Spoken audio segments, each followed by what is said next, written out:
المولى ونعم النصير. فأعوذ بالله من الشيطان اللعين الرجيم. بسم الله الرحمن الرحيم. الحمد لله رب العالمين وهو رب الشهداء والصديقين، والصلاة والسلام على حبيب إله العالمين سيد الأنبياء والمرسلين سيدنا ونبينا ومولانا أبي القاسم محمد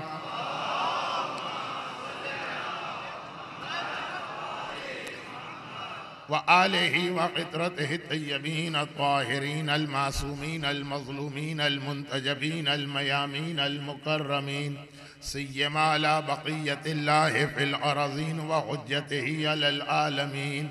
عجل اللهم له الفرج ولعنة الله على أعدائهم أجمعين.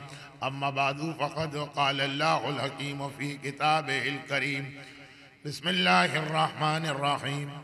ومن يتق الله يجعل له مخرجا ويرزقه من حيث لا يحتسب ومن يتوكل على الله فهو حسبه إن الله بالغ أمره قد جعل الله لكل شيء قدرا.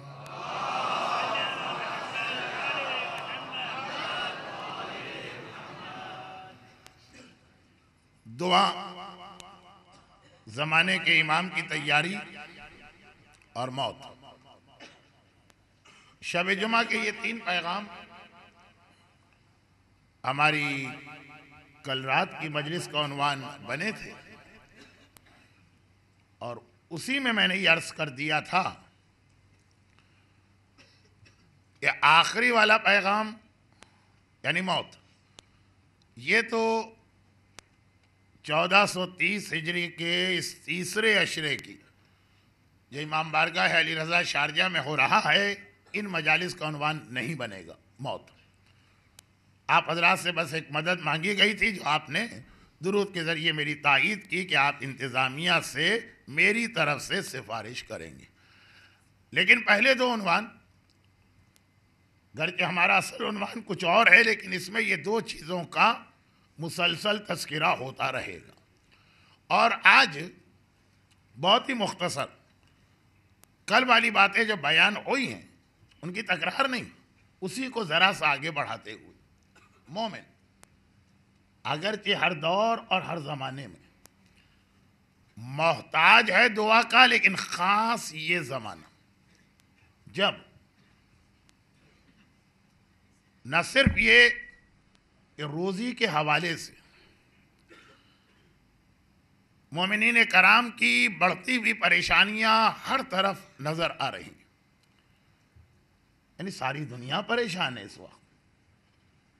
لیکن چونکہ ہمارا عنوان اور ہمارا مجمع دونوں مومن ہیں، باقی دوسروں سے ہمیں کوئی غرض نہیں، اس لیے یہ لفظ میں نے استعمال کیا، ورنہ ساری دنیا پریشان ہے. حتیٰ جو ممالک بہت زیادہ سیکیور یا محفوظ سمجھے جاتے تھے، وہاں کی حالت تو ہمارے ہندوستان اور پاکستان سے بھی زیادہ خراب نظر آ رہی. اور جیسا کہ میں نے آج گھر کی ایک مجلس میں پڑھا،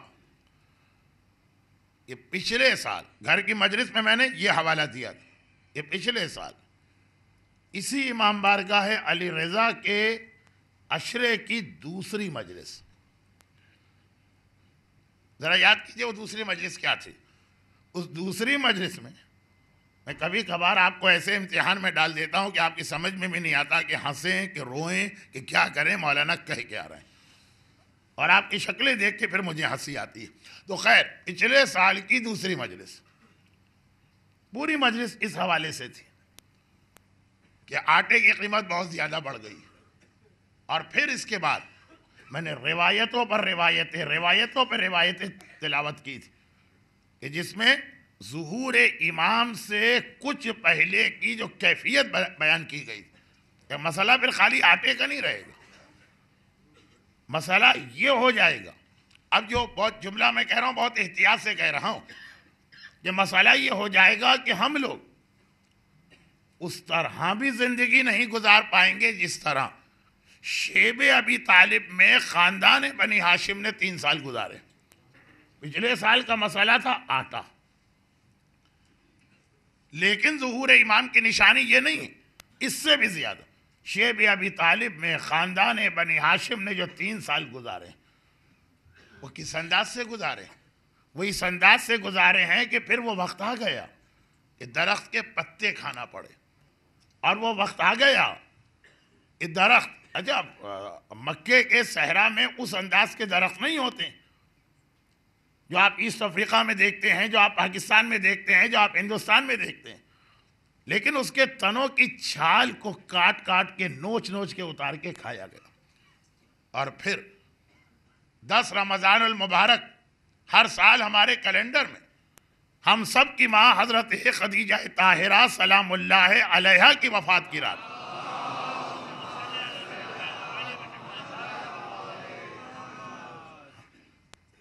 شب شہادت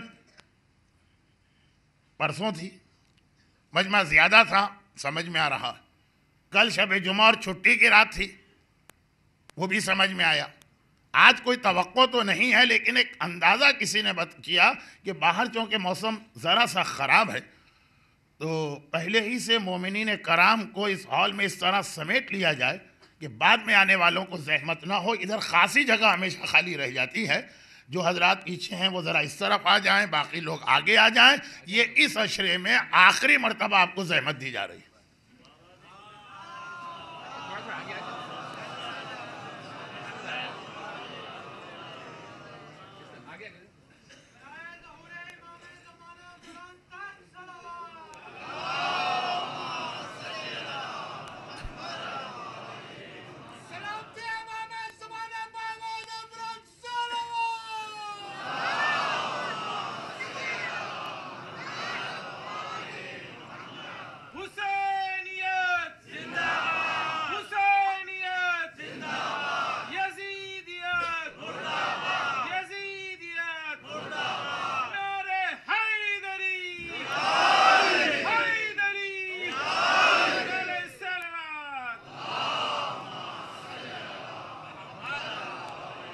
شیب ابی طالب، یہاں تک کہ 10 رمضان کی جو وفات کی مجلس میں آپ سنتے کہ وہ وقت آ گیا کہ صحرا کی زمین کھود کھود کے پودوں کی جڑیں وہ کاٹ کاٹ کے پکا پکا کے کھائی جا رہی ہیں. اسی میں ایک زہریلی جڑ ہماری اور آپ کی ماں کی غذا میں شامل ہو گئی. زہر کے اثر سے وہ بیمار پڑی، اور اسی زہر کے اثر سے وہ محترم خاتون دنیا سے رخصت ہو جو ان ائمہ طاہرین کی ماں ہیں کہ جن میں سے اکثر زہر کے ذریعے شہید کیے گئے.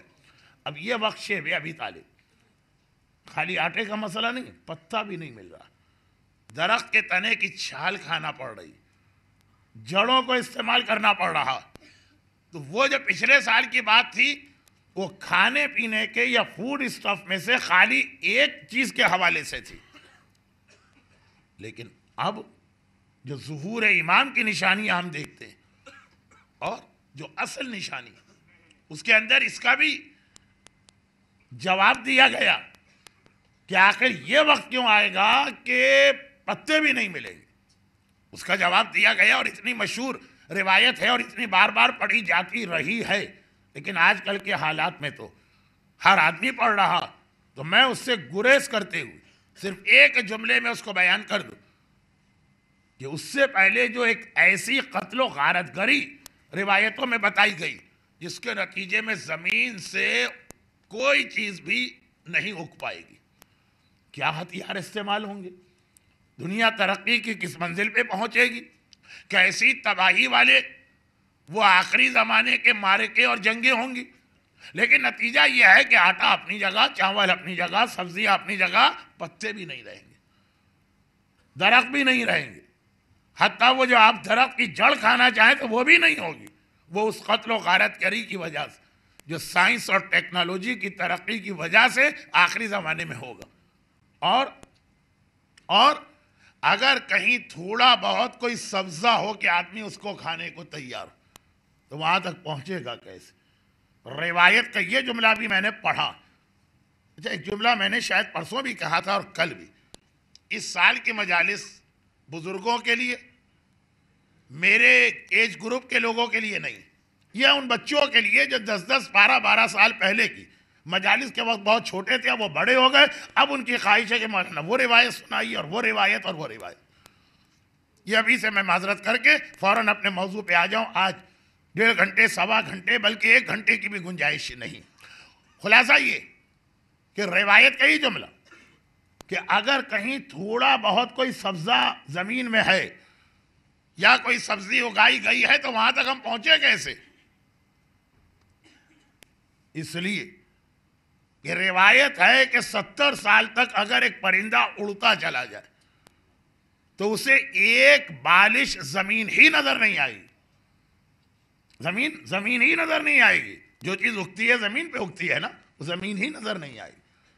اور یہ وہ پیغمبر کی وہ حدیث ہے جسے علامہ مجلسی نے بہار میں اور امام بخاری نے صحیح بخاری میں نقل کیا، دونوں کتابوں میں۔ اصحاب رسول نے حیران ہو کر کہا یا رسول اللہ زمین کیوں نظر نہیں آئی؟ کہا کہ لاشوں پہ لاشیں، لاشوں پہ لاشیں، لاشوں پہ لاشیں اس طرح سے پڑے ہوں گے کہ 70 دن مسلسل اڑنے والا پرندہ ایک بالش خالی جگہ اسے 2 لاشوں کے بیچ میں نظر نہیں آئی۔ جیسے زمین پہ جیسے کارپیٹ کیا جاتا، اور وہ بھی نہیں کہ ایک لاشا، لاشے پہ لاشا برابر بھی اور ایک دوسرے کے اوپر بھی۔ اگر ہمیں پتہ بھی چل جائے کہ یہاں پہ تھوڑی بہت کوئی سبزی یا گھاس ہے اور ہم اسے کھانے کے لیے مجبور ہو جائیں تو اتنے لاشوں کو ہٹا کے زمین تک ہاتھ پہنچائے کون؟ یہ جو کیفیت روایتوں میں بتائی گئی ہے بڑی بھیانک تصویر۔ لیکن اسلام ہمیں اور آپ کو ڈپریس نہیں کرنا چاہتا۔ جب یہ سب سن کے کسی نے کہا یا رسول اللہ وہ کتنا بدترین زمانہ ہوگا، کیسا سخت ترین زمانہ ہوگا، تو پیغمبر نے مسکرا کے کہا اور یہ بھی کہو کہ وہ کتنا بہترین زمانہ ہوگا، کیونکہ انہی سب امتحانات کے بعد تو میرا بیٹا دنیا میں ظاہر ہو کے میرے پیغام کو مکمل کرے گا۔ انما العسر یسرا فانما العسر یسرا، قرآن کا اعلان کہ ہر زحمت و پریشانی کے بعد راحت کا دور آئے گا۔ حقیقی معنوں میں تو اس کا تعلق ظہور امام سے، راحت و آرام کا وہ دور کہ جس کا پھر کوئی خاتمہ نہیں ہے۔ اور اس میں بھی آپ دیکھیے آیت 2 بار آئی، اس میں یہ نہیں ہے کہ زحمت کے بعد راحت آئے گی، راحت کے بعد پھر زحمت آئے گی۔ یا آج کل کے زمانے میں ہوتا جو اصلی راحت کا زمانہ آنے والا ہے ظہور امام کے بعد، مصیبتوں کے بعد نعمتوں کی بارش ہوگی، لیکن پھر وہ نعمتیں قیامت تک باقی رہیں گی۔ تو اس اعتبار سے بڑا اچھا زمانہ بھی، لیکن اتنے سخت امتحان سے گزرنے کے بعد ہر ایک میں حوصلہ بھی نہ ہوگا اس امتحان دینے کا۔ جب جناب نرجس خاتون کو پتا چلا کہ میرے بیٹے کی امامت کے آغاز میں کتنا سخت امتحان دینا پڑے گا، تو انہوں نے اپنے شوہر 11ویں امام سے یہ درخواست کی تھی نا کہ بس اللہ سے یہ دعا کریں کہ اللہ مجھے آپ کی زندگی میں اس دنیا سے اٹھا لے۔ اب ہمارے یہاں یہ دعا ایک حوالے سے بہت زیادہ مشہور ہے کہ شادی شدہ عورت کی خوش قسمتی یہ سمجھا جاتا کہ وہ اپنے شوہر کے سامنے دنیا سے جائے، یہ کہا جاتا اب میں کدھر سے کدھر جا رہا ہوں واپس آتا ہوں۔ لیکن اتنے مشکلات کا زمانہ تھا۔ اچھا یہ سوال نہ کیجیے گا کہ مولانا ہم نے تو سنا ہے موت کی دعا مانگنا حرام ہے۔ غلط سنا ہے آپ نے۔ موت کی دعا مانگنا حرام بھی ہے، مکروہ بھی ہے، مستحب بھی ہے اور کبھی واجب بھی ہے۔ تو خیر وہ اپنی طرف رکھیے مسئلہ۔ کل رات کو میں 3.5 گھنٹے لوگوں کے سوال و جواب دیتے اتنا تھکا ہوا ہوں کہ اس کے اثرات میری آواز میں بھی ہوں گے، میرے بیان میں بھی ہوں گے، میرے دماغ پر بھی ہوں گے۔ تو بہت مختصر سی بات کہ اتنا مشکلات کا زمانہ ظہور کا ابتدائی زمانہ تھا، اور یعنی غیبت کا، اور اتنا ہی مشکلات کا زمانہ غیبت کے آخر میں بھی ہوگا۔ لیکن یہ مشکلات روزی کے حوالے سے جس میں ساری دنیا مبتلا ہوگی، خالی آٹا نہیں، کھانے پینے کی ہر چیز، حتیٰ پتے بھی ناپید ہو جائیں گے۔ حتیٰ اگر آپ کہیں کہ میں گھاس کھا کے گزارا کروں گا تو گھاس بھی ناپید ہو جائے گی۔ حتیٰ اگر آپ کہیں میں مٹی کھا کے گزارا کروں گا تو مٹی بھی ناپید ہو جائے گی۔ ایسی ایک کارپیٹنگ ہوگی لاشوں کی۔ 2/3 دنیا ان 2 مصیبتوں میں مرے گی۔ پھر اس کے ساتھ ایک بڑا مسئلہ، یہ تو ہو گئی روزی کی بات، اور پھر ایک بڑا مسئلہ آتا ہے قرضے کا مسئلہ۔ جس میں انسانی کے لیے سب سے بڑی مصیبت اگر پیٹ میں غذا نہ ہو. لولا رحمت ربی علی فقراء امتی کاد الفقر وان یکون کفرا. اللہ کے رسول کی حدیث. اگر میرے رب کی خصوصی رحمت میری امت کے فقیروں پہ نہ ہوتی تو یہ غربت آدمی کو کافر بنا دیتی. کاد الفقر وان یکون کفرا، یہ فقر و فاقہ کافر بناتا ہے. لولا رحمت ربی علی فقراء امتی. اب اس کی حدیث، یہ حدیث ایک حوالے سے ابھی دوبارہ بیان ہونے والی ہے، اس سے پہلے رکی. یہ ہے جسم کی زحمت، اور روح کی زحمت یہ ہے کہ آدمی کے اوپر قرضہ ہو. ہمارے یہاں قرضے کو تو کوئی مسئلہ ہی نہیں سمجھا جاتا. قرضہ دینے والا پریشان ہوتا ہے کہ میرا پیسہ پھنس گیا. لینے والا تو جتنا زیادہ قرضہ ہو اتنا زیادہ خوش اور مطمئن گھومتا رہتا. جبکہ جس امام کے حوالے سے یہ مجالس میں پڑھ رہا ہوں، جگہ جگہ ہر دوسری تیسری مجلس میں، بلکہ ہر مجلس میں، تیسرا عشرہ ہے نا جس امام معصوم کی شہادت کی تاریخ آئی، ان کی ایک آدھ حدیث ہر مجلس میں آئی. وہ امام زین العابدین علیہ الصلاۃ والسلام فرماتے چار چیزیں ایسی ہیں جو صاحب عزت کو ذلیل کر دیتی ہیں اور غیرت مند کے لیے ایک تازیانہ ہے، ایک بوجھ ہے. غیرت مند کے لیے، بے غیرت کے لیے نہیں، بے شرم کے لیے نہیں. چار چیزیں چونکہ یہ حدیث میں کئی بار پڑھ چکا ہوں، ایک جملے کی حدیث ہے تو اس کی تشریح آج نہیں کرتا ہوں، تشریح ہو چکی. بلکہ مومنین کہتے تشریح کی ضرورت بھی نہیں، ہم خود محسوس کر رہے ہیں حدیث کا پیغام کتنا زیادہ عقل کے مطابق. چار چیزیں جو عزت دار کو ذلیل کر دیتی ہیں، چار چیزیں جو غیرت مند کے لیے گویا اس پہ کوڑے برس رہے ہیں، چار چیزیں جو جوانوں کو بوڑھا کر دیتی ہیں، چار چیزیں جو صحت مند کو بیمار کر دیتی ہیں. امام فرماتے ہیں بنتن ولو کان مریم. اگر کسی باپ کے گھر میں بیٹی بیٹھی ہو، چاہے وہ جناب مریم جیسی فضیلت اور عظمت کی حامل کیوں نہ ہو، ایک ذمہ داری کا احساس باپ کو بوڑھا کر دیتا، جھکا دیتا ہے کمر ایک صحت مند اور طاقتور آدمی کی اگر احساس ذمہ داری. اور افسوس یہ ہے کہ آج کے دور کا ایک بڑا مسئلہ یہ بن گیا، جس کے نتیجے میں معاشرے میں اخلاقی کرپشن بڑھتا جاتا. موٹی موٹی سرخیاں اخبارات میں آ جاتی ہیں اور ٹیلی ویژن کی بریکنگ نیوز میں اگر کسی کا مالی کرپشن پکڑا جائے، مزے لے لے کے لوگ تذکرہ کرتے ہیں. لیکن کرپشن خالی مالی نہیں ہوتا، اخلاقی بھی ہوتا. اس شادی کے انسٹیٹیوشن کو مشکل بنانے کی وجہ سے کیا کیا گناہ ہمارے معاشرے میں پھیلتے چلے جا رہے. پردہ پڑا ہوا، اس پردے کو کوئی ہٹانا بھی نہیں چاہتا، ہٹانا چاہیے بھی نہیں.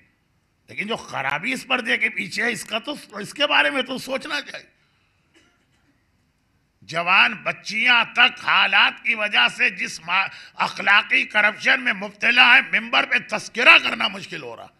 احترام ممبر کے خلاف، تہذیب مجلس کے خلاف. لیکن صرف اتنا سا جملہ چوتھے امام کا کہ عزت دار ذلیل ہو جاتا، صحت مند بیمار ہو جاتا ہے، جوان بوڑھا ہو جاتا. بیٹی اگر ہو چاہے وہ مریم جیسی فضیلت و عظمت والی ہی کیوں نہ. خوش قسمت ہے وہ باپ کہ جس کی بیٹیاں عزت و آبرو کے ساتھ اس عمر میں جس میں ایک بیٹی کی شادی ہونا چاہیے. رسول کہتے ہیں بیٹیوں کی مثال درخت پر اگے ہوئے پھل کی طرح ہے، جب اس کے توڑنے کا وقت آ گیا اگر اس کو نہ توڑا کچھ دیر اور پکنے دو. آپ کے گھر کے چولہے پہ کھانا تیار ہے، آپ نے کہا کچھ دیر اور پکنے دو. وہ بجائے اس کے کہ مزید مزیدار ہو، وہ گل جائے گا، سڑ جائے گا، جل جائے گا. خیر، بعض ایسے والدین آج پیدا ہو گئے جو بغیر کسی مجبوری کے اس مسئلے میں تاخیر کرتے ہیں. جب خرابی عورتوں اور بچیوں تک آ جائے، بھئی یہ تو وہ وقت ہے کہ تڑپ تڑپ کے دل کہتا ہے کہ اب تو امام آ جائے. بنتن ولو کان مریم طریقاً ولو کان میلا. سفر بہرحال ایک زحمت ہے، چاہے 1 میل ہی کا سفر کیوں نہ. سوالن ولو کان طریقہ، غیرت مند کے لیے کسی سے سوال کرنا غیرت مند کے لیے بہت بڑی بات ہے چاہے خالی راستے کے بارے میں پوچھ رہا ہو کہ راستہ کہاں جا رہا ہے. جب ایک عام غیرت مند کے لیے سوال اتنا بڑا مرحلہ کہ عزت دار ذلیل ہو جاتا ہے، صحت مند بیمار ہو جاتا ہے، جوان بوڑھا ہو جاتا، تو کائنات کے سب سے بڑے غیرت مند کو جب یزیدیوں کے لشکر کے سامنے آ کر اصغر کو لا کے سوال آپ کرنا ہوگا. مرزا دبیر کے مرثیے میں جو آقا حسین کی کیفیت بتائی گئی ہے، آج بھی جگر پاش پاش ہو جاتا.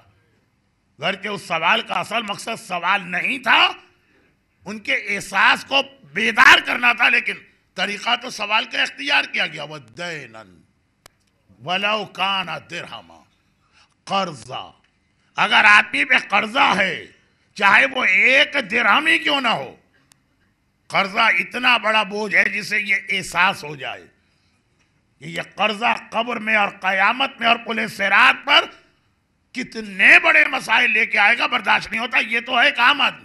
غیرت مند کو تو اگر پتہ بھی چل جائے کہ کہیں پہ اس کے بارے میں سوال نہیں ہے، لیکن کتنی بڑی ذمہ داری. جسم پیٹ میں غذا نہیں گئی تو جس طرح سے آدمی کمزوری محسوس کرتا، یہ روح ہے انسانی کا بوجھ ہے قرضہ. وَلَوْ كَانَ دِرْهَمًا، چاہے 1 درہم ہی کیوں نہ ہو. یہ تو بات ہو رہی ہے چوتھے امام کی کہ عزت دار قرضے کی وجہ سے ذلیل ہو جاتا، اور ادھر بات ہو رہی ہے مومن کی پہچان کی. مولا مومن کسے کہتے ہیں؟ اب میری پہلی مجلس ذہن میں رکھیے گا، اس سوال کے مختلف جواب ملے ہیں سوال کرنے والے کو دیکھ کر، نمبر 1. اور نمبر 2، کبھی امام سوال کرنے والے کو نہیں دیکھتے. عام ماحول اور معاشرہ کیسا بن گیا؟ عام ماحول اور معاشرہ پابند صوم و صلاۃ ہے تو امام مومن کی کوئی اور پہچان بتائیں گے. عام ماحول اگر اخلاقیات کا پابند ہے، نماز کو حقیر سمجھتا ہے، امام کوئی اور پہچان بتائیں گے. کبھی فرد کو دیکھتے ہیں، کبھی اس زمانے کے ماحول کو. بات مختصر کروں، لیکن کیا پہچان کا 5 چیزوں میں بہت جلدی کرتا ہے. جبکہ جلدی ہمیشہ شیطان کا کام ہے، اور مومن ہر کام ٹھہر ٹھہر کے اور آرام سے کرتا. یہ حدیث کا فقرہ میں نے اپنی طرف سے نہیں کہا، حدیث میں کہ جلد بازی ہمیشہ شیطان کی طرف سے، مومن کی طرف سے نہیں، سوائے 5 چیزوں. بہت مشہور حدیث، بچوں کو ذرا یاد کرا دی جائے. نمبر 1، وقت آتے ہی ادائیگی ہے نماز میں. یہ مومن کی پہچان ہے کہ باقی کسی کام میں جلدی نہیں کرے گا، وقت صلاۃ آ گیا، بلکہ جسے نماز کا مزہ آ گیا. ہمارے ساتھ مسئلہ یہ ہے کہ ہمیں نماز کا مزہ ہی نہیں آیا. ہم اسے ایک بوجھ سمجھتے ہیں، ہم اسے ایک زبردستی کی عبادت سمجھتے ہیں، ہم اسے ایک بیکار سمجھتے ہیں. چنانچہ ایک نماز پڑھنے والا بھی اتنا گھبراتا ہے، بس پڑھو نماز، فارغ ہو جاؤ کسی طرح. نماز میں ایک مزہ، ایسا روحانی مزہ جس کی تھوڑی بہت مثال حج میں ملتی. حج میں کتنی زحمتیں ہوتی ہیں، حج میں کتنی تکلیفیں ہوتی ہیں، لیکن حج کا مزہ ابھی ہمارے معاشرے کو ہے. تو اتنی تکلیفیں برداشت کر کے حج کے اختتام پہ مومن پہلا سوال یہ کرتا کہ مولانا اگلے سال پھر آنا، طریقہ بتا دی. تکلیفیں اٹھانے کے بعد مومن کا سوال یہ ہے کہ اگلے سال پھر آنا، کیونکہ حج کی تکلیفوں میں اسے روحانی مزہ مل رہا. حج، لیکن وہ نماز میں کیوں نہیں ہے کیفیت؟ نماز ایک زبردستی کی عبادت کیوں بن کے رہ گئی؟ شہید دستقیب شیرازی کی خاشعین کی نماز سے لے کر امام خمینی کی اسرار نماز تک پڑھیے، مزہ پیدا کیجئے نماز میں، تب وہ حدیث سامنے آتی. ایک اور حدیث ہے اس حدیث سے ہٹ کر، مومن کی پہچان کا جیسے ہی نماز کا وقت ختم ہوتا ہے وہ تڑپتا ہے کہ اگلی نماز کا وقت کب آ رہا. یعنی اس کے لیے وہ وقت گزارنا مشکل ہو رہا ہے جو 2 نمازوں کے درمیان ہے. جیسے اب یہ بھونڈی مثالیں دیتا ہوں میں، خود بھی میری سمجھ میں نہیں آتا کہ اور کوئی مثال نہیں مل رہی مجھے. وہ یہ جسے کسی ڈرامے کا بڑا لطف و مزہ آ رہا ہے، ابھی قسط ختم ہوئی، وہ تڑپ رہا ہے کہ اگلی قسط کب شروع ہو رہی. جسے کرکٹ کا مزہ آ گیا، پہلا میچ ختم ہو گیا، وہ تڑپ رہا ہے دوسرا میچ کب شروع ہونے والا. جبکہ یہ تو کوئی چیز نہیں، تو بھونڈی مثالیں لیکن ہیں. بچہ ہے کوئی بڑا اس کے گھر میں آتا ہے، کوئی رشتہ دار، کوئی جاننے والا بہترین قسم کی مثلا چاکلیٹ لے کے آتا. اب وہ گئے نہیں کہ بچہ تڑپ رہا ہے کہ یہ فوراً ہی واپس آ جائے. یہ نماز کا ایسا مزہ آنا چاہیے. یعنی مزہ یہ آنا چاہیے کہ پیغمبر کو، ان مومنین کو جو نماز کا مزہ سمجھ گئے تھے، پیغمبر کے لیے مسئلہ یہ تھا جو نماز کا مزہ سمجھ گئے، ان سے نماز پڑھوانا مسئلہ نہیں ہے، ان کو نماز سے روکنا مسئلہ تھا۔ ہمارے ماحول میں نماز پڑھوانے ایک ذمہ داری بن جاتی ہے، اس ماحول میں نماز سے روکنا ایک مسئلہ بن رہا۔ اس کثرت سے لوگ نماز پڑھنے لگے کہ پیغمبر کو کہنا پڑا اللہ اتنی نماز نہیں چاہتا ہے، اور بھی تمہاری ذمہ داریاں ادا کرو، کیونکہ انہیں نماز کا مزہ آ گیا۔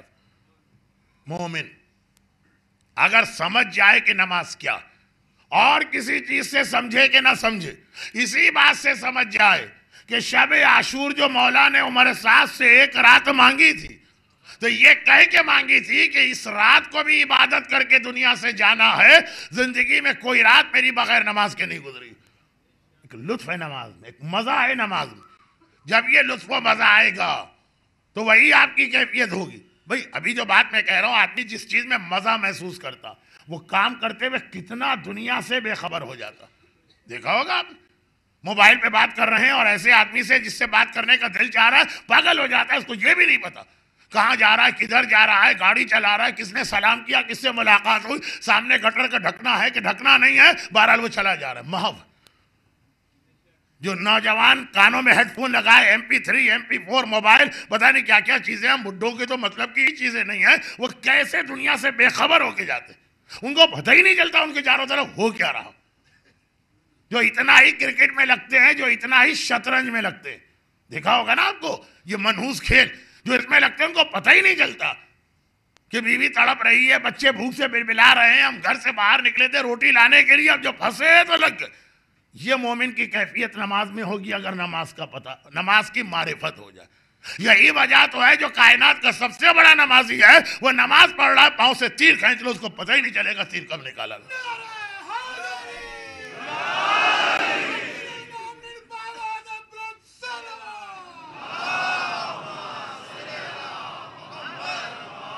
ایک مزہ ہے نماز میں۔ سبحان ربی العظیم و بحمدہ کہنے میں ایک لطف ہے۔ سبحان ربی العالی مومن کی زبان پہ آئے، اس میں خاص سرور آتا ہے بدن کے اندر۔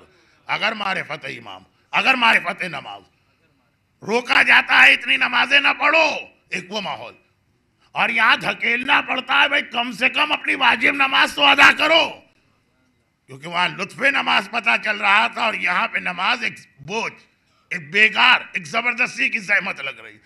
آئیے اس کے بعد اگلا جملہ۔ لیکن چونکہ اس امام معصوم کی شہادت کی راتیں چل رہی ہیں، شہادت کے بعد شاید آج ہی کا دن تھا، شاید آج ہی کا دن تھا، شہادت کے دوسرے یا تیسرے دن شہر مدینہ سے باہر کے کچھ لوگ امام کے گھر والوں کو پرسہ دینے آتے ہیں، اور امام کے گھر کی کنیز سے پوچھتے ہمیں بتاؤ ہمارا آقا مولا کس طرح زندگی گزارتا تھا۔ کہا کہ تفصیل سننا چاہتے ہو کہ مختصر؟ گھبرا کے کہا کہ ہم باہر سے آنے والے مسافر، تفصیل تو ہم کہاں سنیں گے، اتنا وقت نہیں ہے، مختصر بتاؤ۔ کہا کہ میرا چوتھا امام، میں 2 جملے سنو، میں نے زندگی میں کبھی رات کو امام کے لیے بستر نہیں بچھایا، دن کو کبھی کھانا تیار نہیں کیا۔ لوگوں نے کہا کہ تم کیا کرتی ہو کیا نہیں کرتی، اس سے ہمارا کیا تعلق، ہمیں امام کے حالات بتاؤ۔ کہا یہ امام کے حالات، ایک رات مجھے یاد نہیں کہ میرے آقا اور مولا بستر پہ آئے ہوں، ساری رات نمازوں میں گزاری، اور ایک دن مجھے یاد نہیں کہ میرا آقا اور مولا بغیر روزے کے رہا ہو۔ چنانچہ دن کو کھانا پکاؤں تو کس کے لیے پکاؤں، سوائے سال کے ان 2 دنوں کے جب روزہ حرام ہو جاتا۔ لیکن مزہ آئے گا نماز کا تو آدمی ساری رات نماز پڑھے گا، مزہ جب آ رہا۔ دیکھا ہوگا نا آپ نے، ماں کو بچوں کو ڈانٹنا پڑتا، بند کرو ٹی وی، سونے کا وقت ہو گیا، سو جاؤ۔ آنکھیں سرخ ہو رہی ہیں، نیند کے جھونکے آ رہے ہیں، لیکن بیٹھا ہوا ہے، اگر اس کو مزہ آ گیا۔ جو پہلے ٹی وی کا مسئلہ تھا، پھر وہ کمپیوٹر کا بنا، بیٹھے ہوئے انٹرنیٹ کے اوپر نیند کے جھونکے پہ جھونکے آ رہے، اٹھنے کا دل ہی نہیں جا رہا۔ اور اب کسی حد تک یہ مسئلہ گیمز کا بن گیا، گیم میں لگے ہوئے ہیں، جو کمپیوٹر کے گیم ہیں یا ننٹینڈو ہیں یا دوسرے۔ میں نے کہا نا یہ ہم بڈھوں کے مطلب کی چیز نہیں ہے، نیند بھی آ رہی ہے، جھونکے بھی آ رہے ہیں، آنکھیں بھی سرخ ہیں، چھوڑنے کو تیار نہیں، ڈانٹنا پڑتا۔ لطف اور مزہ ایسا آئے گا تو واقعاً کبھی بستر پہ جانے کا دل نہیں جائے گا، مصلی ہی پہ کھڑے رہو۔ لیکن دوسری چیز، شادی، بیٹی کی شادی حتی الامکان مومن جتنا جلد ہو سکے کرے، اس کا مطلب یہ نہیں کہ جلد بازی میں اس کو اٹھا کے جہنم میں جھونک دے. رشتے کا انتخاب اسی لیے والدین کو سرپرست بنایا گیا. مگر حتی الامکان کوشش. تیسری بات قرضے کی ادائیگی. نیند نہیں آئے گی مومن کو ایک رات اگر اس کی گردن پہ قرضہ ہو.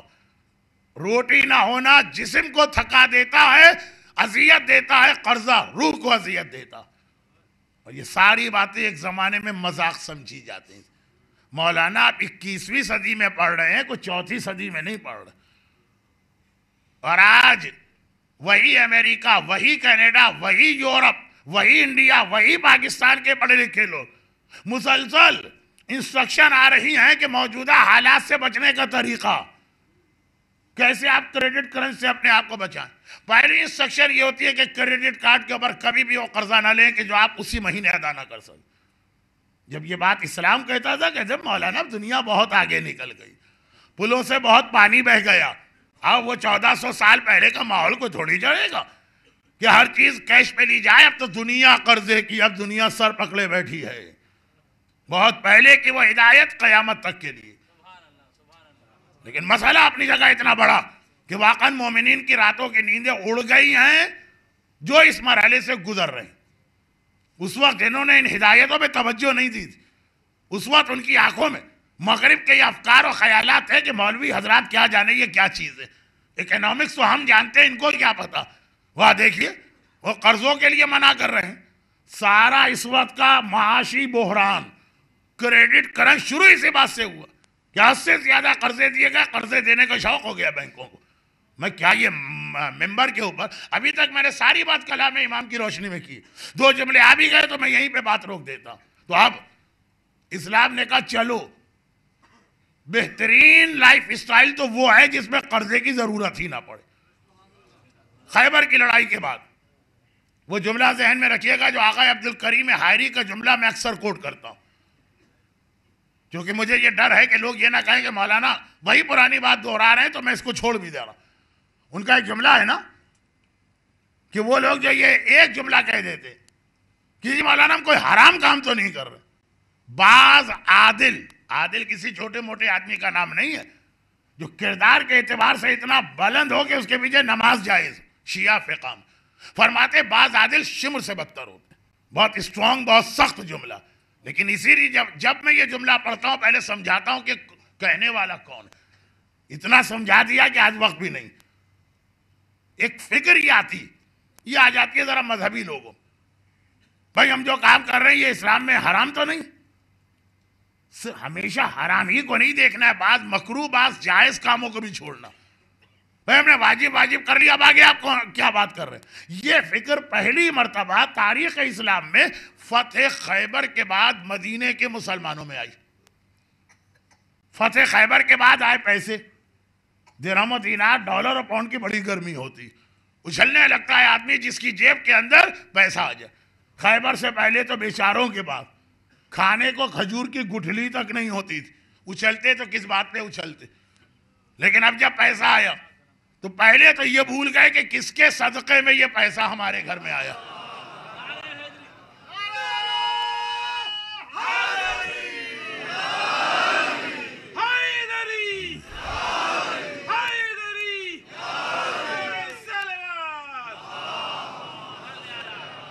سب سے پہلے تو یہی احسان فراموشی کہ یہی بھول گئے کس کے تو پھیلایا. اور اس کے بعد اب جو پیسے کا استعمال ہوا, خیبر مولا کا اپنا حصہ یتیمان مدینہ کو دے دینا, خیبر کے مال غنیمت کا کلہاڑیوں سے تقسیم ہونا, سب جملے آپ کے سنے, میں سب کو چھوڑ دیتا ہوں. گھر کے بعض اوقات بچے بات سمجھ نہیں پاتے میری اس بہت ہی مبہم گفتگو کی وجہ سے جو میں شارٹ کرتا ہوں, لیکن کیا کروں میرے پاس وقت نہیں. تو کہتے بھی ہیں کہ مولانا یہ 15 سال پہلے آپ نے سنائی ہوگی بات, اب دوبارہ سنائیے, سمجھ میں نہیں آ رہی. آپ تو حضرت سورہ یوسف کا خلاصہ نکال دیتے. بدر بود پسر داش گم کرد باز یافت, ایک باپ تھا بیٹا تھا کھو گیا مل گیا. کہا اس طرح سے آپ واقعہ پڑھتے, لیکن میں کیا کروں, مجھے آپ کے قیمتی وقت کا احساس ہے. تو بہت مختصر, اب اس کے بعد دولت آئی, پیسے کی گرمی آئی, ہری ہری سوجنے لگی, اور اس کا نتیجہ یہ نکلا کہ مدینے میں عالیشان مکان بننے لگے. اس کا نتیجہ یہ نکلا کہ مدینے میں عالیشان گھوڑے خریدے جانے لگے. اس کا نتیجہ یہ نکلا مدینے کی عورتوں کے بدن پہ نئے سے نئے کپڑے اور ایک سے ایک بہترین زیور آنے لگا. وہ سارا آپ مرحلہ دیکھیے کہ جب آپ پاکستان میں 50 روپے کی نوکری کرتے تھے اور جب 10,000 دینار کی نوکری پہ آئے، دونوں میں جو فرق ہے وہ خود تقریباً ہر آدمی نے اپنے آپ پر یا اپنے گھرانے میں کسی کو دیکھا ہوگا، اور یہ خیال بڑھتا جہاں کسی نے روک دیا، جہاں کسی نے کہا بھائی اللہ نے ایک نعمت دی ہے اس طرح سے مت ضائع کرو، کہا کوئی حرام کام کرو، کوئی ہم شراب خانے گئے، کوئی ہم جوئے خانے گئے، ہم نے کون سا ایسا گناہ کہ ساری چیز حلال جگہ خرچ کی؟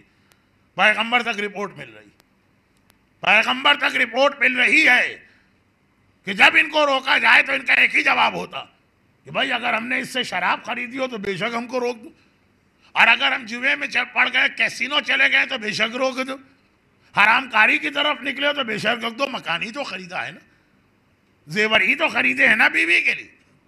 اب موقع کی تلاش میں ہے پیغمبر ایک دن، یہ واقعہ بھی میں نے 2-3 دفعہ پڑھا ہے تو شارٹ بھی کر رہا ہوں، لیکن اتنا بھی نہیں کہ پیغام نہ آئے۔ پیغمبر نے ایک دن شہر مدینہ میں نماز ظہر کے بعد ایسے لوگوں کو جن کے پاس زیادہ پیسہ آ گیا تھا اور ان کا دماغ زیادہ خراب ہو گیا تھا، ان کو روکا، اور ایک معقول رقم، اب اگر میں 50-100 دینار کہوں تو آپ کے ذہن میں آج کے 50-100 دینار آئیں گے، 1 لاکھ درہم ہر ایک کو دیے، اور کہا یہ تمہارے لیے، یا رسول اللہ قرضہ ہے؟ نہیں۔ امانت ہے؟ نہیں۔ کسی کو پہنچانا ہے؟ نہیں۔ خاص تمہارے لیے ہے، پرسنل گفٹ تمہیں دیا جا رہا، اور وہ سارے کے سارے ایک خاص کلب کے ممبر ہیں، انگریزی کا لفظ ہے نا، یہ ملینرز کا کلب ہے، سب پیسے والے، سرمایہ دار، مگر ان میں عجیب بات یہ کہ ظاہری اعتبار سے دنیا کا سب سے بڑا فقیر اور حقیقت میں کائنات کا امیر میرا مولا حیدر کرار بھی شامل ہے کہ جس کو بھی یہ رقم دی جا رہی ہے، کائنات کا امیر ہے۔ ظاہری اعتبار سے یہ حالت ہے کہ حسن مشتبہ کے دسترخوان پر آنے والا فقیر ایک روٹی کھاتا، ایک روٹی جو ہے وہ جمع کرتا، کہ مدینے میں ایک آدمی کو دیکھ کے آیا ہوں مسجد میں، اس کے لیے روٹی ہوں، واقعہ آپ کے ذہن میں ظاہری اعتبار سے یہ ہے علی ویسے کائنات کے امیر، پیغمبر نے ان کو بھی وہی دولت دی۔ اب یہ اس پورے گروپ سے الگ، باقی جتنے لوگوں کو دیا سمجھ میں آ رہا، سب ایک قسم کے لوگ ہیں، ایک اسٹیٹس کے لوگ ہیں، ایک کیٹیگری کے لوگ ہیں، ایک مینٹلٹی کے لوگ۔ اب لوگوں کو رشک آ گیا، کسی کے دل میں غصہ بھی آ گیا کہ اتنے غریبوں کو چھوڑ کے پیغمبر نے دیا تو پیسے والوں ہی کو دیا۔ خیر بات ختم ہو گئی، چند ہفتے گزرے، مدینے میں موسم گرما آ گیا، اللہ مدینے کی گرمی، اللہ جب کھجورے پکنے کا وقت آتا، آدمی پک رہا ہوتا ہے گرمی کے اندر، گھر سے نکلنے کا دل نہیں چاہتا، لیکن جب اللہ کے رسول خود نماز پڑھاتے ہیں مسجد میں تو ہر ایک کو جانا، ایکسپلینیشن کال ہو جائے گی کل کیوں نہیں آئے تھے، جانا ضروری۔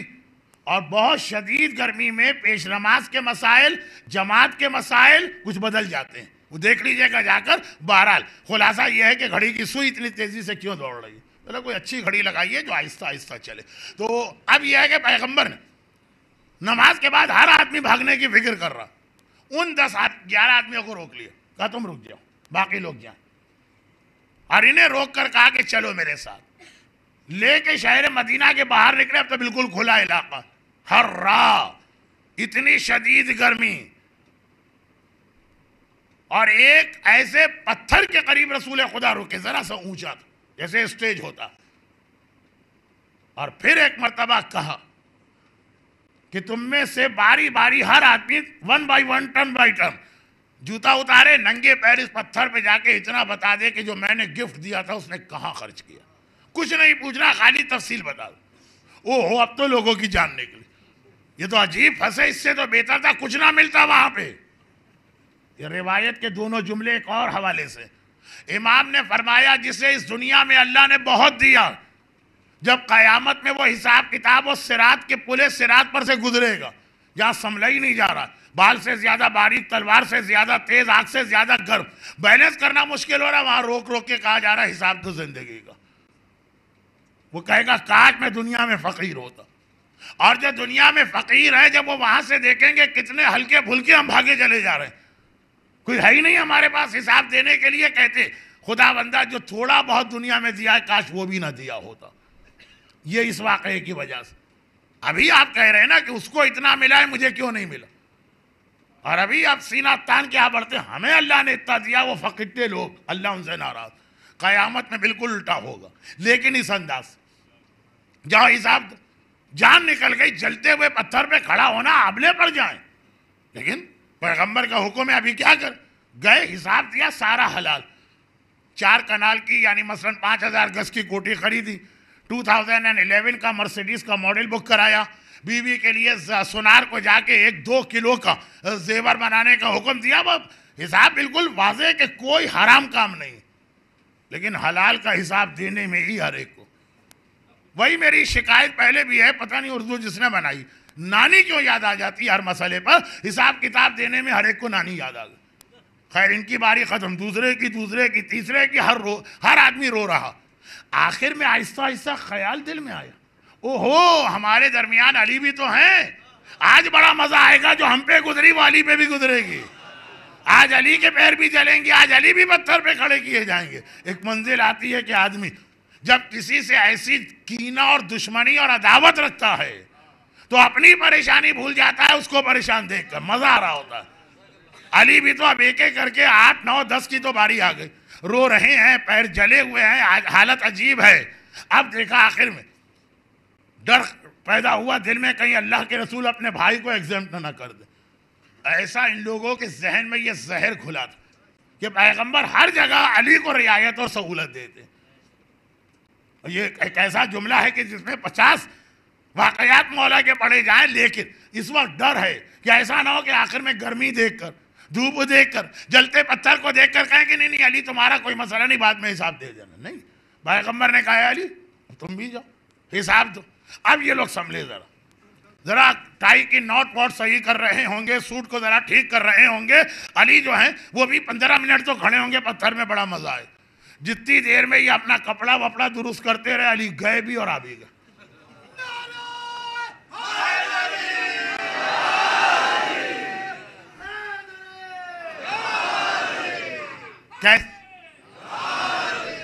کیسے؟ ابھی یہ لوگ ذرا سنبھل کے کھڑے ہو رہے ہیں، ذرا اچھی طرح سے دیکھیں علی کس طرح پتھر پہ جاتے.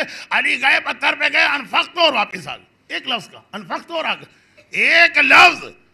ترجمہ یہ ہے کہ اے اللہ کے رسول آپ نے جو کچھ دیا میں نے اسی دن سب راہ خدا میں خرچ کر دیا. کیا حساب کیا دیا جائے؟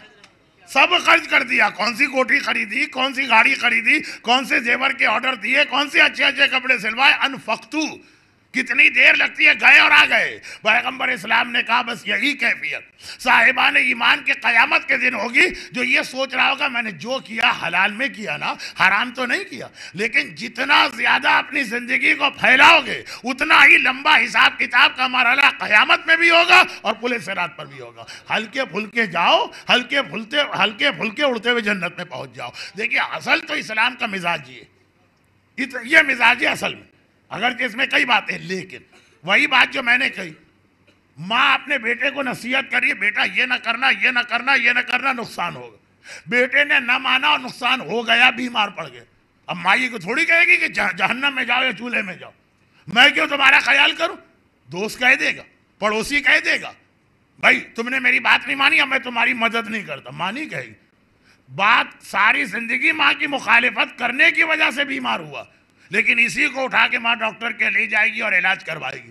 تو اللہ کے رسول زندگی اچھی گزارنے کا ایک اصول ہم کو بتا دیا کہ حلال طریقے سے بھی زیادہ مت پھیلاؤ، اپنی ضروریات کو زیادہ مت پھیلاؤ، مختصر رہو.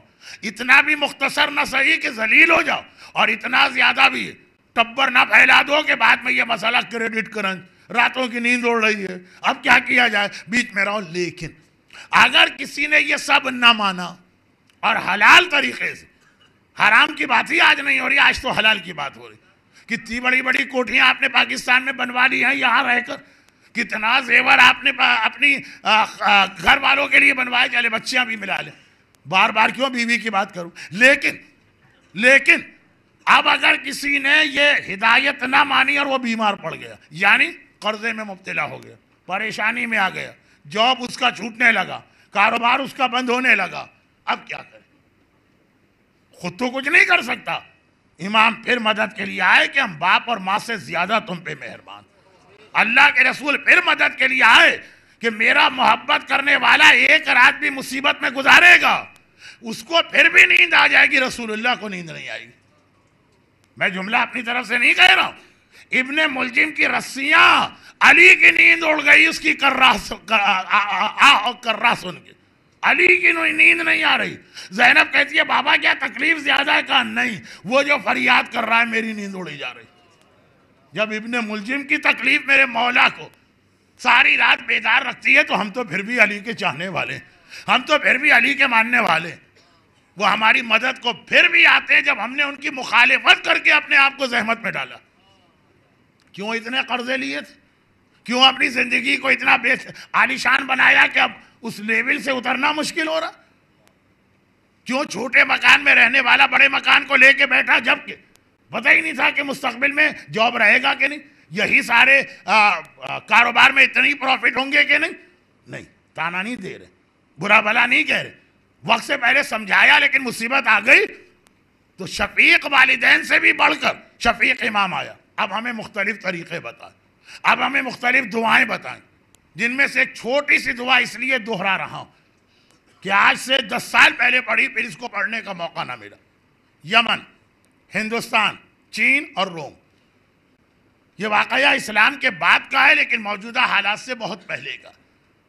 اس زمانے میں دنیا کی یہ 4 بڑی طاقتیں ہوتی تھیں: روم کا بادشاہ، ہندوستان کا بادشاہ، چین کا بادشاہ، یمن کا بادشاہ۔ یمن تو اتنے عروج پر جا چکا ہے کہ قرآن سورہ سبا میں یمن کی تعریف کر رہا۔ بہت بڑی بادشاہت تھی۔ اور بڑی بادشاہتوں میں ایک طریقہ آ جاتا ہے کمپٹیشن کا۔ ارے بھوکے لوگ، فقیر لوگ، وہ بھی جب کمپٹیشن پہ اتر آتے ہیں۔ شادیوں کی بات چھوڑیے،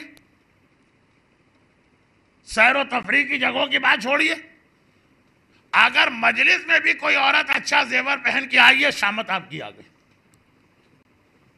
آپ کی بیوی نے دیکھ لیا، آپ کی بیٹی نے دیکھ لیا، واپس آپ گھر جائیں گے، سب سے پہلے کہا جائے گا ہمیں اس سے بہتر چاہیے۔ عورتوں میں جذبہ زیادہ ہوتا ہے لیکن مردوں میں بھی کم نہیں ہے۔ نعوذ باللہ، اب تو اس منزل پہ پہنچ گیا کہ آدمی کا دل چاہتا ہے سر پیٹ لے۔ کپڑوں میں کمپٹیشن، زیورات میں کمپٹیشن، مکانات میں کمپٹیشن، گاڑیوں میں کمپٹیشن، یہاں تک تو پھر سمجھ میں آیا مجلسوں میں کمپٹیشن۔ ہماری مجلس ان سے زیادہ شاندار ہونی چاہیے۔ کس اعتبار سے شاندار؟ اس اعتبار سے کہ امام قبول کرے تو ٹھیک ہے، نہیں اس سے زیادہ لوگ ہوں، اس سے اچھا تبرک ہو، اس سے زیادہ نعرے لگے مجلسوں میں بھی جب کمپٹیشن ہو گیا۔ حج، بھائی انہوں نے 10 حج کیا، اب ہم اس وقت تک چین سے نہیں بیٹھیں گے جب تک یہ 15 نہ کر لیں، یہ کمپٹیشن۔ لیکن 10 بجنے میں 10 منٹ باقی ہیں، یعنی صرف 10 منٹ میں مجھے بیان مکمل کرنا ہے میں مصائب کی۔ گرچہ غالباً میں واحد آدمی ہوں، شاید دوسرے بھی ہوں گے، انتظامیہ نے آج تک پلٹ کے نہیں کہا کہ مولانا آپ نے کتنا پڑھا اور کیوں پڑھا، لیکن شہادت کی رات سمجھ میں آتا ہے، لوگ رونے آتے تھے۔ شب جمعہ چھٹی کی رات ہے آج، ورکنگ ڈے میں نہیں۔ اب میں بات مختصر کر کے اختتام پہ لا رہا ہوں۔ کمپٹیشن، بادشاہوں کا کمپٹیشن، جب عام آدمی کی یہ حالت ہے تو بادشاہ اور سب سے بڑے بادشاہ۔ اب کمپٹیشن، ہر ایک کی یہ خواہش ہے اس کے پاس دنیا کی کوئی سب سے عجیب چیز آ جائے جو باقی 3 بادشاہوں کے پاس بھی نہ ہو۔ اس کمپٹیشن کے نتیجے میں لاکھوں کی چیزیں خریدتے ہیں۔ یمن کے بادشاہ کے پاس ایک اتفاق کے تحت ایک ایسا موتی آ گیا جو مرغی کے انڈے کے برابر اور بے داغ۔ بڑے موتی ہو سکتے لیکن داغدار بے داغ موتی۔ اب موتی کی تعریف کروں گا تو یہ ممبر موتی کی تعریف کے لیے تو ہے نہیں، مختصر یہ کہ ایسی یونیک چیز بڑے فخر کے ساتھ ہر ایک کو دکھاتا۔ یہ 3 بڑے بادشاہوں کے تو سفیروں کو الگ الگ خاص بلایا، اور خالی سفیر تو نہیں، پھر کبھی وزیر وزٹ پہ آتے ہیں ان کو بھی بلاتے ہیں، پھر کبھی وزیر اعظم آتے ہیں، ملکوں سے تو لوگ آتے ہیں۔ اور اب بادشاہ اس کو اپنی جان سے اہم سمجھ رہا، کہا اس کو خزانے میں نہیں رکھوں گا، خزانے میں 10 مرتبہ لوگوں کو جانا آنا پڑتا، خزانچی ہی صحیح جانا آنا پڑتا، نقصان نہ پہنچ جائے۔ ایک غلام کو بلا کے کہا تمہارے سارے کام معاف، کوئی ڈیوٹی نہیں، کوئی جاب نہیں، کوئی کام نہیں۔ یہ موتی ڈبیا میں، بڑی مضبوط قسم کی اس کی ڈبیا، باکس بہت ہی مضبوط، اس میں بند کر کے دیا جاتا ہے، بس خالی اس کی حفاظت تمہیں کرنا اور کچھ نہیں۔ ہاں دیکھو اگر اس کی حفاظت نہ کر پائے تو بھی بڑی سخت سزا ملے گی۔ غلام بڑا خوش، ساری ذمہ داریوں سے جان چھوٹ گئی، نہ کام نہ کاج، بس گھر میں پڑا رہے، چارپائی توڑتا رہے، روٹیاں کھاتا رہے، صندوق لے جا کے الماری میں رکھ دی، روز کو تھوڑی بلایا جاتا۔ یہ عام آدمی کو، ایرے غیرے نتھو خیرے کو تو دکھایا بھی نہیں جاتا ہے کوئی بڑا آدمی ہے۔ 6 مہینے میں ایک بار، 4 مہینے میں ایک بار ایسا ہی کوئی آدمی آیا، موتی منگوایا گیا، حفاظت سے صندوق لے کر گیا، چھوٹا سا باکس، اور اس کو لے کے آیا۔ اب جو گھر میں لے کر آیا تو اتفاق سے اس کا اپنا بیٹا بابا کے ہاتھ میں دیکھا ایک بہت خوبصورت سے ڈبیا ہے، بابا یہ کیا؟ بادشاہ کی ضد، بیوی کی ضد، بچے کی ضد۔ ہندی محاورہ بھی ہے نا کہ یہ 3 ایسی ضدیں ہیں جس کا کوئی علاج نہیں، مان کر ہی نہ دے یہ تینوں۔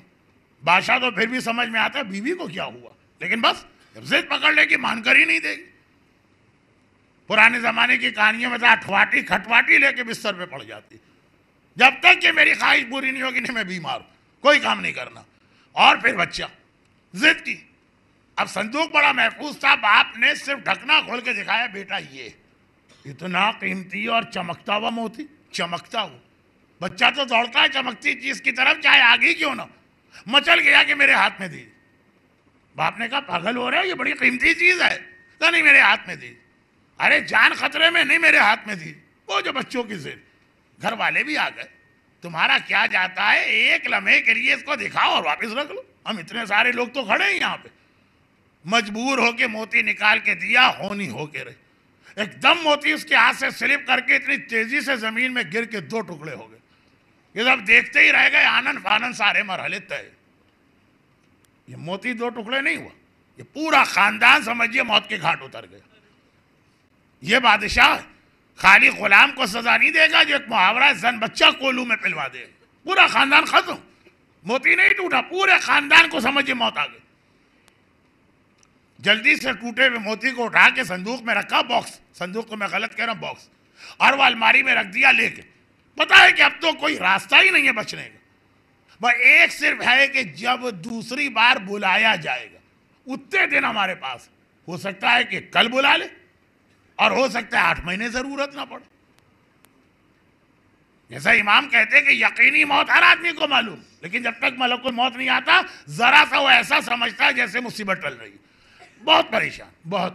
جب آدمی پریشان ہوتا ہے پھر اس کو کچھ نہیں سوچتی ہے کہ باہر کیا ہو رہا، آج کون سی ٹیم جیتی، آج 2020 میں چھکے کس نے مارے، چوکے کس نے مارے، کچھ نہیں، سب بھول جاتا ہے جب اتنی موت جیسی پریشانی سر پہ آئے۔ چنانچہ شہر کے حالات اس کو پتہ ہی نہیں چلے۔ اب ایسا آدمی خالی بیٹھا رہتا تھا تو بڑا خوش مزاج، ہنس مکھ، ہر تقریب میں جانے والا، ہر دوست سے ملنے والا۔ آپ کے پاس تو ٹائم ہی نہیں ہوتا، اس کے پاس تو ٹائم ہی ٹائم۔ لوگوں نے دیکھا ایک دم سے کھنچ گئے، کیا بات، کسی سے کہہ بھی نہیں سکتا، ورنہ 8 مہینے بعد کی موت ابھی آ جائے گی اگر یہ خبر پھیل گئی، بتا بھی نہیں سکتا۔ خیر لوگوں نے 1 بار 2 بار پوچھا، جواب نہیں تھا، جہنم میں جائے، ہمارے پاس فالتو ٹائم نہیں۔ لیکن جو مخلص دوست، خاص طور پر ایک، اس نے کہا تمہیں بتانا پڑے گا، کہا بتا نہیں سکتا۔ کہا لیکن کوئی پریشانی تو ہے نا؟ ہاں بہت بڑی پریشانی۔ کتنی بڑی؟ کہا موت کے برابر۔ تو کہا کہ میرے مولا حلال مشکلات، مشکل کشائے کائنات علی ابن ابی طالب علیہ الصلوۃ والسلام، ایک دعا بتائیے کہ اگر کوئی آدمی ایسی پریشانی میں ہو کہ گویا موت، تو روزانہ فجر کی نماز کے بعد اس دعا کو پڑھا کرے اور دیکھے کہ اللہ اس کی کیا مدد کرتا۔ مسکرا دیا۔ اب اس سے بتا تو نہیں سکتا، دل میں سوچا کہ بھائی موتی ٹوٹنے سے پہلے اگر دعا پڑھتا تو سمجھ میں آ رہا ہے کہ اللہ حفاظت کرتا موتی۔ اب تو ٹوٹ گیا، دعا کوئی گلو یا گوند تو ہے نہیں کہ ٹوٹے ہوئے موتی کو جوڑ دے، اب تو وقت ہی نکل گیا دعا کا، ٹائم نہیں رہا دعا کا۔ ایک تو ہے نا کہ پہلے پڑھ لیتا تو اس کی وجہ سے حفاظت ہوتی، اب تو پھنس گیا۔ مسکرا کے کہا میرا مسئلہ ایسا ہے کہ یہ دعا سے کام نہیں چلے گا۔ اس نے کہا مولا کی بتائی بھی دعا ہے، ابھی غلام ہے، اس کو اتنی باتیں تو نہیں پتا۔ کہا کسی کی بھی دعا ہو لیکن مجھے پتا ہے میرا مسئلہ ناقابل حل۔ کہا اچھا ایک بات بتا، دعا پڑھنے میں نقصان کیا؟ فائدہ کچھ نہیں، کوئی نقصان تو نہیں ہے نا، پڑھ لے۔ یہ بات سمجھ میں آئی کہ ہاں بھائی خالی تو بیٹھا ہوں، نقصان کیا، پڑھ لوں گا تو۔ مگر اللہ، ابھی دعا پڑھتے ہوئے 1 ہفتہ بھی نہیں ہوا تھا کہ ایک دم سے موت آ گئی۔ گھر میں بیٹھا ہے، کھڑکی سے نگاہ پڑی، بادشاہ کا وہ آدمی آ رہا جو ہمیشہ اس کو موتی کے لیے بلانے آتا. واہ کیا دعا بتائی میرے دوست نے کہ 8 مہینے کے بعد عموماً بلایا جاتا ہے، آج 1 ہفتے میں ہی بلا لیا گیا. دعا نے تو اور گڑبڑ کر دی. اب دل میں یہ خیال آ رہا ہے لیکن ذرا سا ڈوبتے ہوا آدمی تنکے کا سہارا لیتا، شاید آج کسی اور کام سے آیا ہو. نہیں، جیسے ہی دروازہ کھولا اس نے پہلا جملہ کہا، بادشاہ نے موتی منگوایا. ختم. اب تو کوئی چانس اور امید ہی نہ رہی. دل میں کہا کہ واہ کیسی دعا میرے دوست نے بتائی تھی. اپنے کس مولا کا فرمان بتایا تھا کہ جس نے 8 مہینے والی موت کو 8 دن کے اندر میرے گھر پہ پہنچا دیا. ارے تجھے کیا پتا مولا کسے کہتے ہیں؟ تجھے کیا پتا علی کس کا نام ہے؟ ابھی ذرا ٹھہر تو جا. اگلا جملہ سنا، کانوں میں یقین نہیں آیا. کانوں میں یقین نہیں آیا. اور اب دل میں کہہ رہا واہ میرے دوست کیا تیرا مولا ہے، کیا معجزہ تیرا مولا دکھا رہا. اب میری سمجھ میں آیا کہ وہ مشکل کشائے کائنات کیوں کہلاتا.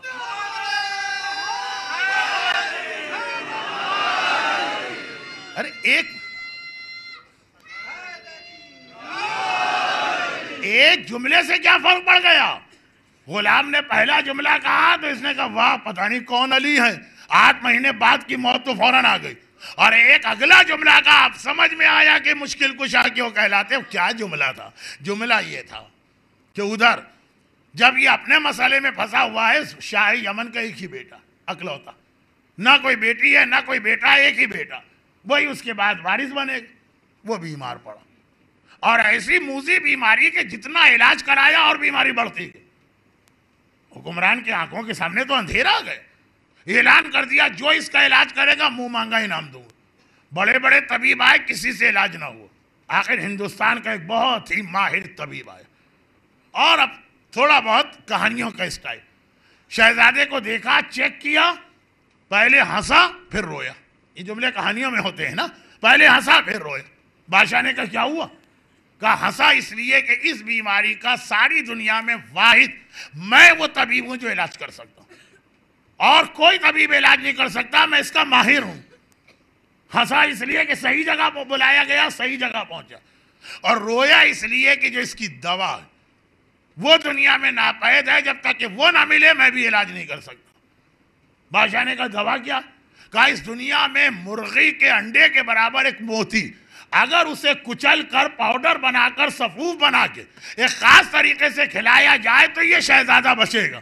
جب اپنا اکلوتا بیٹا آنکھوں کے سامنے جا رہا ہو، اور اکلوتے بیٹے کا مطلب ہے بادشاہت ہاتھ سے جا رہی ہو، تو اب تو کچھ نہیں سوجھی. غلام کو بلا کے کہا جا موتی کے محافظ سے کہے جلدی سے موتی لائے، اور ایسے نہ لائے بلکہ توڑ کے لائے، پاؤڈر بنا کے لائے، صفوف بنا کے لائے. جتنے جلد لائے گا انعام پائے گا. وہاں تو پہلے ہی ٹوٹا ہوا موتی ہے، اب جو لے کے آیا. بادشاہ نے خوش ہو کے منہ مانگا انعام دیا کہ تو نے اتنی تیزی سے میرے حکم پہ عمل کیا. یہ ہے اللہ نے مشکلات، مشکل کشائے کائنات، علی ابن ابی طالب پہ یقین رکھنے کا نتیجہ.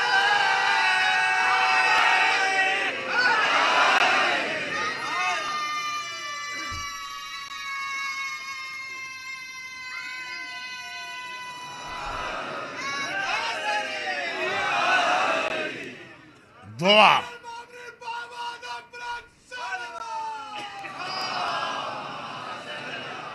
کیا طاقت ہے دعا میں. کل شب جمعہ کا ہمارا عنوان دعا تھا.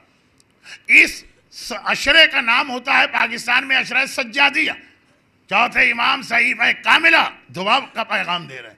اور اسلام کا یہ والا پہلو کہ تم نے ہماری باتیں نہیں مانی، خود اپنے آپ کو زحمت میں ڈالا، مگر ہم والدین سے زیادہ تم پہ مہربان ہیں، پھر بھی آ کے تمہاری مدد کریں گے.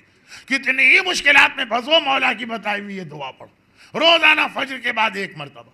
اچھا سب کچھ بتا دیا، دعا تو اب تک آئی نہیں. یہ قرآن کریم کے سورہ طلاق کی 2 اور 3 آیت جو میں اس عشرے کے لیے سرنامہ کلام بنائے ہوئے ہوں ایک اور موضوع پر، لیکن جو سرنامہ کلام والی آیت ہے یہی دعا ہے.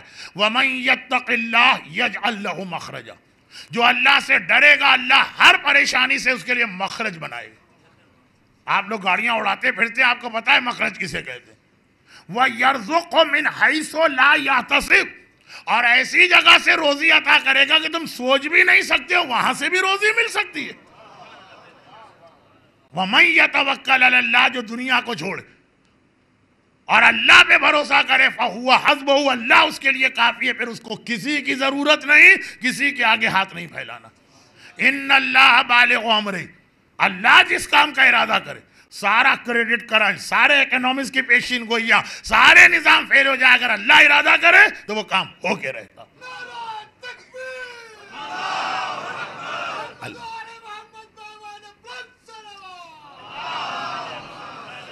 البتہ قد جعل اللہ لکل شیء قدرا، اللہ نے ہر چیز کے لیے ایک وقت مقرر کیا ہے، اس پہ یقیناً اس طرح تمہاری مدد ہوگی. یہاں سے لے کے یہاں تک یہ میرا سرنامہ کلام ہے، اور اس سے اب میری بات کل سے آگے بڑھے گی جو اصل عنوان. مگر یہ اللہ نے مشکلات ہے.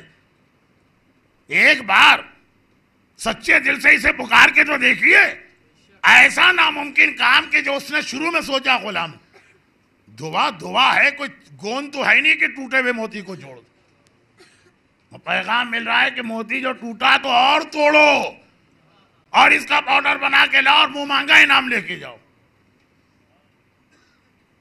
علی کا دشمن بھی اگر ہو تو علی اس کے لیے بھی مدد کو آتے ہیں. تو چاہنے والے کی مدد کیسے نہیں کریں گے؟ آپ ایک بار پکار کے تو دیکھیے. لیکن یہی ہمارا عقیدہ، اور ایسا عقیدہ جو ثابت ہے کہ علی آئے مدد کو، یہی تو سکینہ کو شام غریمہ پریشان کر رہا تھا. بھئی یہی چیز تو ننھی سکینہ کی سمجھ میں نہیں آ رہی تھی. خیمے جلے. 2 دن پہلے چوتھے امام کی شہادت میں واقع آ رہا تھا نا کہ خولی یا سنان دیکھ رہا ہے چادریں چھن رہی ہیں تو خیمے پہلے جلائے گے. خیمے جلے آخری خیمہ. جہاں زینب کبریٰ نے اپنے بھتیجے سے وہ سوال کیا جو میں پرسوں پڑھ چکا ہوں، مصائب، بیٹا اب یہ بتا دے ہمیں کیا کرنا، جل کے مرنا ہے تو جل کے مر جائیں گے. کہا نہیں پھوپھی اماں علیکن بالسارا، پردہ ساقط. البتہ آنکھیں کھول کے دیکھا اور فوراً آنکھیں بند کر لی. اور تسبیح کے ٹوٹے ہوئے دانوں کی طرح یہ اہل بیت اطہار، یہ امام زادے، یہ نبی زادے آخری خیمے سے نکلے. پرسوں یہیں تک بات پہنچی. اب جو خیمے سے نکلے، سجاد نے کہا واجب ہو گیا خیمے سے نکلنا، اب کوئی خیمے میں نہیں رہ سکتا. ساری بیویاں واہ جدہ واہ محمدہ واہ علیہ واہ عباسہ، فریاد سنیے کربلا میں، واہ علیہ واہ عباسہ. حمید ابن مسلم فوج یزید کا سپاہی نہیں ہے، رپورٹر. اس کا کام ہے کاغذ قلم لے کے کونے میں کھڑے رہو، دیکھتے رہو کیا ہو رہا. وہ کہتا ہے کہ سب خیمے سے نکل گئے، آخر میں نے دیکھا ایک ننھی سی بچی اس طرح خیمے سے نکلی. بچی کے کرتے میں آگ لگ گئی ہے، آگ بڑھتی جا رہی ہے، بچی آگ میں جل رہی ہے، لیکن اس طرح نکلی اسے آگ کا خیال ہی نہیں ہے. وہ ماتم کر رہی ہے، ہائے میرے امو، ہائے میرے چچا، ہائے میرے بابا، مجھے چھوڑ کے کہاں گئے. سفر میں آدمی کو اپنے بچے اور یاد آتے ہیں، اور یہ تو سپاہی بھی نہیں ہے کہ سخت دل. حمید کہتا ہے میری بھی ایک بچی وطن میں تھی، یہ بچی دیکھ کے مجھے اپنی بچی یاد آ گئی.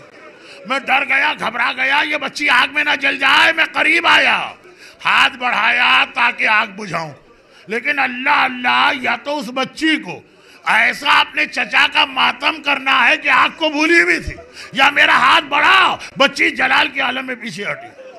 خبردار اپنا ہاتھ میرے جسم کو نہ لگانا، میں فاطمہ زہرا کی پوتی سکینہ ہوں. سکینہ نام محرم میرا جسم نہیں چھو سکتا. 3 سال کی بچی ہے جس پہ شریعت کے احکام واجب تو واجب، سنت بھی نہیں، مگر فاطمہ کی پوتی ہوں، فاطمہ کی پوتی. میں نے ہاتھ جوڑے، شہزادی خالی کرتا پکڑ کے آگ بجھاؤں. آگ تو بجھا دی. اب بچی نے بڑی حیرت کے ساتھ دیکھا، کہا کہ اے شخص یہ مہربانی کی، ایک مہربانی اور کر دے، مجھے نجف کا پتہ بتا دے. یہ عیسائی، اسے کیا پتا کہ نجف کیا؟ گھبرا کے کہا کربلا میں بیٹھ کے نجف کا پتہ کیوں پوچھ رہی؟ کہا تجھے نہیں پتا نجف میں میرا دادا کائنات کا مشکل کشا دفن ہے، دادا علی کی قبر پہ جا کے گروں گی، فریاد کروں گی دادا آپ ہر ایک کے یتیموں کی مدد کو آ جاتے، لیکن آپ کے حسین کی یتیمہ تماچے کھاتی رہی، کوڑے کھاتی رہی، آپ کو بلاتی رہی، دادا آپ اپنی سکینہ کی مدد کو نہ۔ خدا بندہ صاحبان ایمان کے اس گریے کا واسطہ ان گریا کرنے والے مومنین اور مومنات کو، ان کے گھروں کو، ان کے گھر والوں کو، ان کی اولادوں کو ہر آفت، ہر مصیبت، ہر پریشانی سے محفوظ فرما۔ غم حسین کے سوا ہمیں کوئی غم نہ ملے۔ پروردگارہ گریا کرنے والوں کے آنسوؤں کا واسطہ ان کی ساری دعائیں اور حاجتیں قبول فرما۔ خاص طور پر ایک برادر محترم قرضوں میں اتنا جکڑے ہوئے ہیں کہ انہوں نے خصوصی دعا کے لیے کہا ہے پروردگارہ تجھے مصائب کربلا کے اس مرحلے کا واسطہ، ننھی سکینہ کی اس فریاد کا واسطہ دادا آپ میری مدد کو نہ آئے۔ تمام صاحبان ایمان خاص ان مومن کی اس پریشانی کو دور فرما۔ خدا بندہ صاحبان ایمان کو روزی اور روزگار کے ہر مسئلے سے محفوظ فرما۔ ہمارے تمام مرحومین کی مغفرت فرما، ہمارے تمام بیماروں کو شفائے کامل عطا فرما۔ خدا بندہ جو بے اولاد ہیں انہیں صاحب اولاد نرینہ فرما، جو صاحب اولاد ہیں ان کی اولادوں کو سلامت فرما۔ خدا بندہ جو بچے امتحان دے رہے ہیں ان کو کامیاب فرما، ہمیں آخرت کے امتحان میں کامیاب فرما۔ دنیا بھر میں جہاں جہاں مظلوم ظالموں کے ظلم کا نشانہ بن رہے ظالموں کو نیست و نابود فرما، اور ہمیشہ ہمیشہ ظلم کے خاتمے اور کربلا کے انتقام کے لیے وارث معصومین امام زمانہ کے ظہور میں تعجیل فرما۔ ماتم حسین